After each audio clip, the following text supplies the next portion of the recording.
এখানে আপনারা দেখতে পাচ্ছেন একটি লিফটার মেশিন। এটা হচ্ছে সিজার লিফটার, এটা জুমলিয়ন ব্র্যান্ডের। এটার সাহায্যে বড় উচ্চতায় কোনো কাজ করার জন্য খুব সহজে এটার সাহায্যে ব্যবহার করা যায়। এটা রিমোট কন্ট্রোলারের সাহায্যে ব্যবহার করা যায়। উপরের যে কাজগুলো আছে যেখানে কোনো সিঁড়ি বা অন্য কিছু ব্যবহার করা যায় না, বাইক সাপোর্টিং দিয়ে দ্বারা খুব সহজে কিন্তু অনেক উচ্চতায় কাজ করা যায়।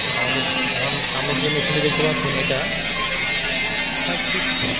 উচ্চতা পর্যন্ত কাজ করা যায়। দেখতে পাচ্ছেন কীভাবে আস্তে আস্তে উপরের দিকে উঠে যাচ্ছে।